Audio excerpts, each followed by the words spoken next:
मैंने ऐसा कभी नहीं सोचा था कि मुझे आगे इस टॉपिक पर भी कोई वीडियो लाना पड़ेगा।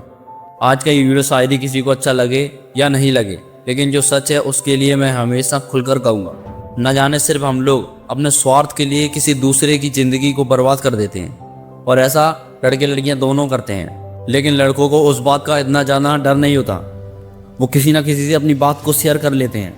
लेकिन उन लड़कियों के बारे में कभी सोचा है जो किसी की बहन बेटी है, वो डर की वजह से अपनी बात को किसी के साथ शेयर नहीं कर पाती है। लड़के ज़बरदस्ती उनकी साइड अट्रैक्ट हो जाते हैं और उन्हें ब्लैकमेल करना शुरू कर देते हैं। अब ये कोई तरीका है क्या कि तुम अपनी खुशी के लिए दूसरों की सेटिस्फेक्शन और इच्छाओं को बुरी तरह से मार देते हो? तुम्हें इस चीज़ से कोई फ़र्क नहीं पड़ रहा है कि सामने वाला इंसान हमें पसंद कर भी रहा है या नहीं, कि हमारे लिए वो सामने वाला इंसान कैसा सोच रहा है। हमें इस चीज़ से तो कोई प्रभाव पड़ता ही नहीं है। लेकिन तुम्हें तो अपनी खुशी के आगे दूसरों का दुख दिखता ही नहीं है ना, तो फिर तुम कैसे समझोगे ये सब परेशानियाँ? कई ऐसे लड़के होते हैं जो लड़कियों को मरने की धमकी देते हैं कि तुम मुझसे बात करो वरना मैं मर जाऊंगा, ये कर लूंगा, वो कर लूंगा। और ये सब सुनकर बेचारी भोली वाली लड़कियां डर जाती हैं और मजबूरन आकर तुमसे बात करना शुरू कर देती हैं। लेकिन ये बात हमेशा याद रखना, वो तुमसे प्यार नहीं कर रही हैं, वो तुमसे अपनी इच्छाओं के विरुद्ध जाकर मजबूरन तुमसे बात कर रही हैं ताकि तुम्हें कुछ ना हो। अगर फ्यूचर में तुम्हें कुछ होता है तो लोग उनसे क्या कहेंगे, बस इसी बात का डर उन्हें खाया जाता है। और ये तुम कभी एक्सेप्ट मत करना कि वो तुम्हें पसंद करती है, कभी भूल कर भी मत सोचना ये बात को। तो तुम, मेरा ये सवाल उन लड़कों से जो ऐसा सब करते हैं, सॉरी बट मजबूर हूँ, आप ये बताओ अगर आपकी बहन को कोई ऐसे परेशान करे तो आपको फिर कैसा लगेगा? ऑफ कोर्स तुम्हें अच्छा नहीं लगेगा ना। तो फिर तुम किसी दूसरे की बहन और बेटी को क्यों परेशान कर रहे हो? आखिर वो भी तो किसी की बहन या बेटी है ना, तो तुम क्यों इस बात को नहीं समझ रहे हो दोस्त?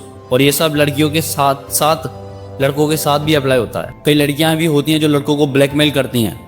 जब वो रिलेशनशिप में नहीं रहते, लड़कों को पुलिस वगैरह की धमकी देना शुरू कर देते कि मैं तुम्हारी अफोर्ड कर दूंगी, ऐसा कर दूंगी, वैसा कर दूंगी। और ऐसे में लड़के बहुत ही ज़्यादा डर जाते हैं। तो सबसे पहली बात तो मैं तुमसे यही कहना चाहूँगा कि तुम्हें बिल्कुल नहीं डरना है। इस लाइन को 2-3 बार और रिपीट करो कि तुम्हें बिल्कुल नहीं डरना है, तुम्हें बिल्कुल नहीं डरना है।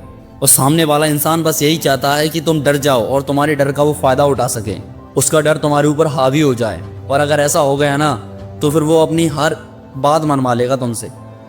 इसलिए डरना तो बिल्कुल भी नहीं है, बिकॉज हम उस देश के सिटीजन्स हैं जिसका संविधान, जिसका कॉन्स्टिट्यूशन हमें राइट्स देता है अपने हक और अधिकारों को लड़ने के लिए, अपनी बात रखने के लिए, अपनी इच्छाओं के अनुसार जीने के लिए।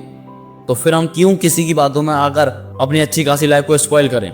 अगर तुम्हें कोई इन तरीकों से ऐसे परेशान कर रहा है तो या तो उसकी कॉल पर रिकॉर्डिंग करो या फिर मैसेजेस के स्क्रीनशॉट अपने पास सेव रखो, जिससे तुम्हें आगे फ्यूचर में कोई भी परेशानी नहीं होगी। या फिर सबसे बेस्ट और इफेक्टिव ऑप्शन सिर्फ यही है कि उसे ब्लॉक करो और परमानेंट भूल जाओ, क्योंकि ऐसे इंसान से जितना जल्दी दूर हो जाओगे उतना ही तुम्हारे लिए बेटर होगा।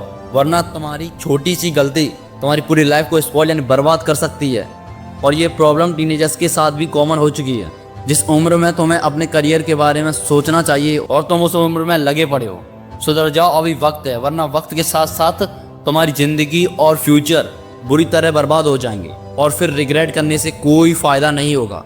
इसलिए अभी सुधर जाओ। और लड़कियों से मैं लास्ट में बस यही कहना चाहूँगा कि तुम्हें बिल्कुल नहीं डरना है, और हो सके तो अपने पेरेंट्स के साथ इस बात को जरूर शेयर करें। और इसमें बिल्कुल भी डरने की कोई भी बात नहीं है, बल्कि इससे तुम्हारे पेरेंट्स के प्रति तुम पर ट्रस्ट बढ़ जाएगा। इसलिए डेफिनेटली अपनी बात को अपने पेरेंट्स के साथ जरूर शेयर करें। वो तुम्हें गलत नहीं ठहराएंगे, वो तुम्हारी सपोर्ट ही करेंगे। क्या जब तुम छोटे थे तो तुमने अपनी बात अपने पेरेंट्स को नहीं बताई थी ना, तो अब क्यों नहीं बता सकते? इसलिए आप जरूर अपने पेरेंट्स के साथ इस बात को शेयर कर सकते हो।